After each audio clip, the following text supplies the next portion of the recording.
Ryan, Ohio is a literal train wreck right now.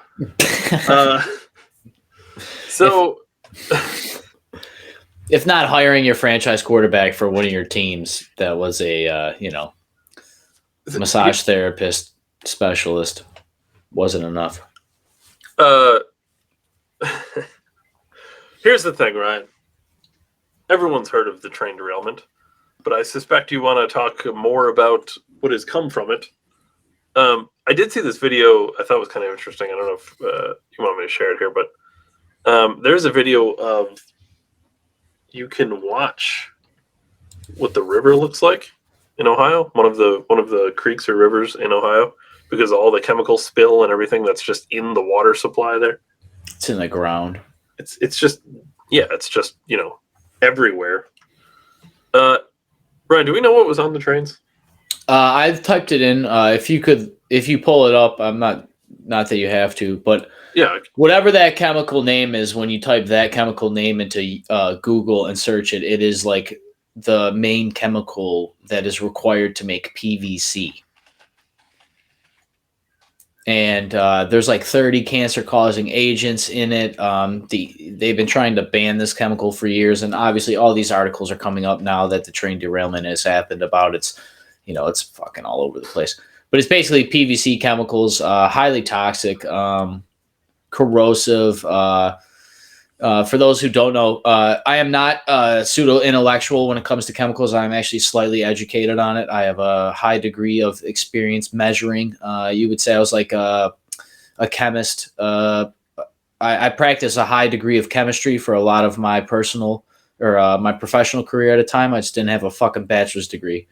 So I couldn't say I was a chemist. But yeah, chemicals are no joke, obviously. We always talk about them. We know with COVID, people were with masks and all these other things. But chemicals are weird. If they're based in oil and water and all these other different things, it's very interesting. And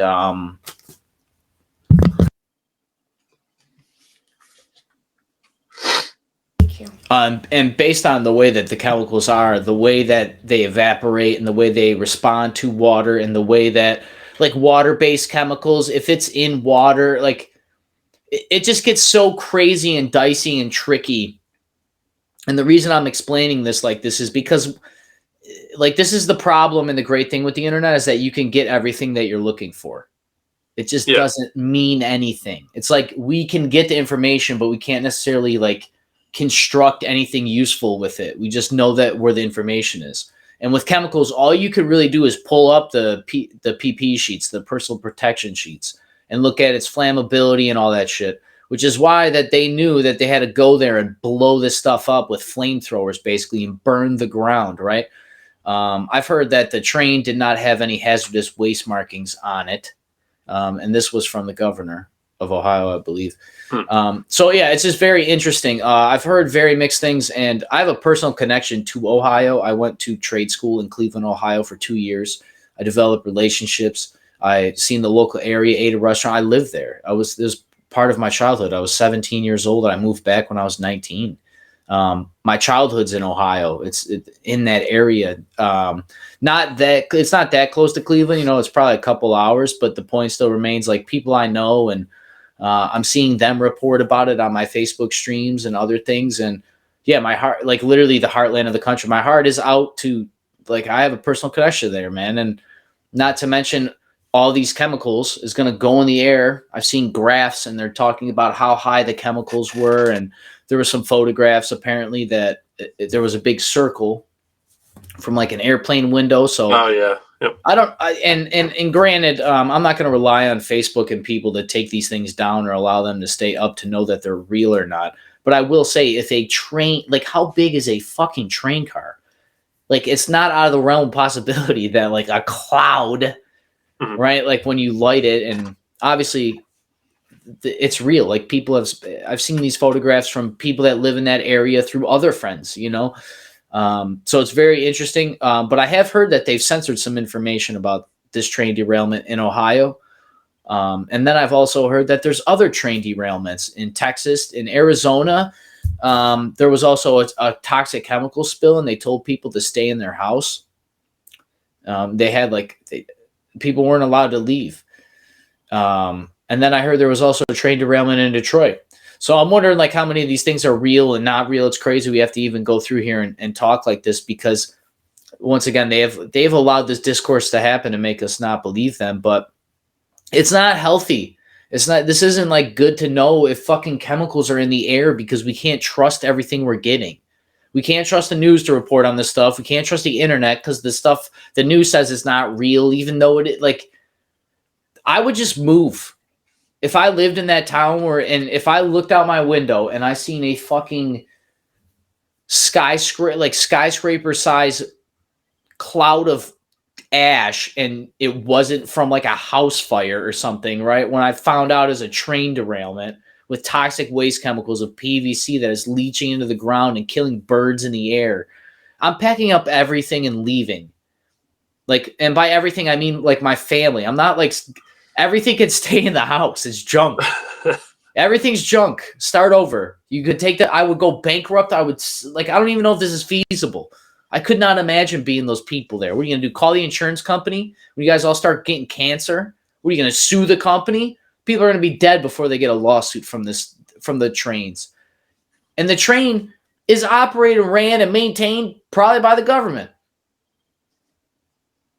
So yeah, government incompetence and people that don't know what they're doing, or maybe there was lack of training. Maybe like what kind of investigation we're going to see on this?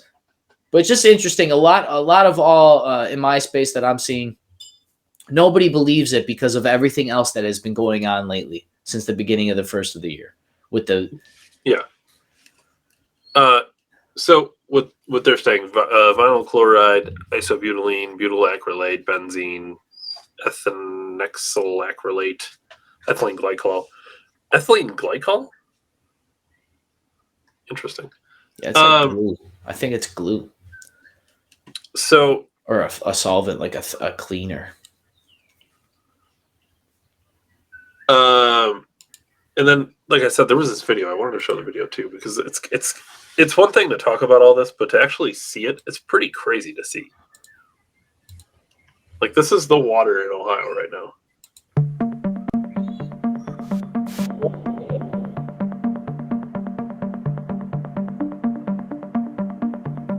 Oily mix on the surface, and it's when you stir it up, it comes to the surface, but it's at the bottom. It's laying at the bottom of the substrate.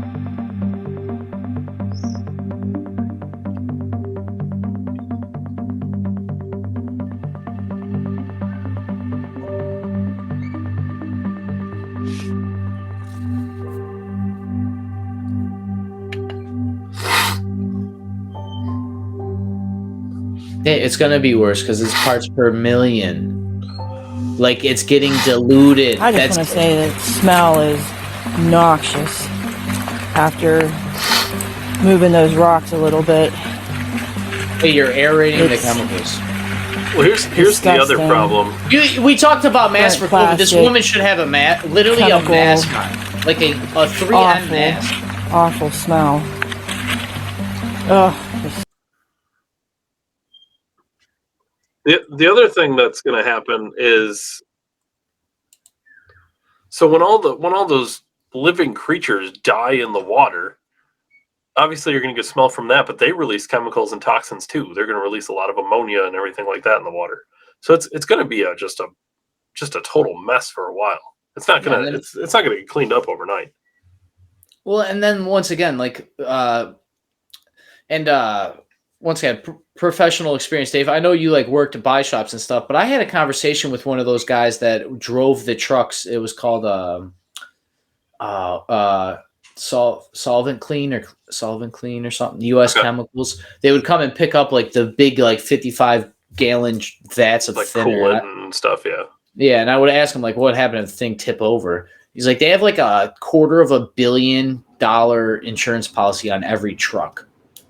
Or something crazy because of this, and that was just a 25-foot box truck, right? That's not a train, and they were trying to blame Trump for removing regulations on trains for this, which I thought was interesting because Trump didn't build those trains, but yeah, those chemicals once again, water based means that when the water leaves the chemical, right? Like if you have lacquer thinner bond to a water molecule or paint bond to a water molecule, when the water evaporates, you're left with just the solvent, whatever was bond to the water.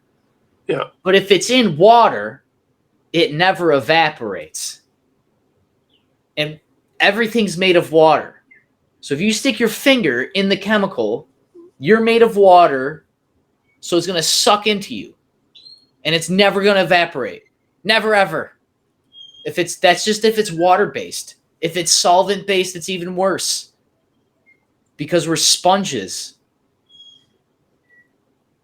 It's like this might be the most catastrophic thing that could ever happen. It's right around the Great Lakes. It could leach into the Mississippi.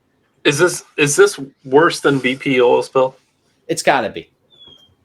That was in saltwater. We're talking the Great Lakes region, David, the largest fresh body of water in North America, I believe even the world.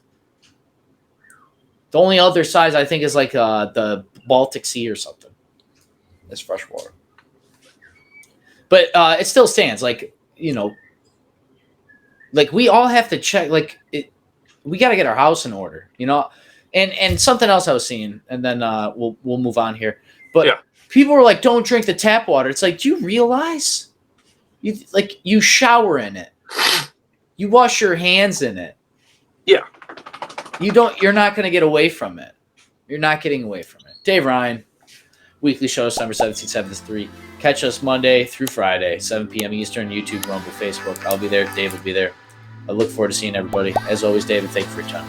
Thanks, everyone. Thanks, Brian.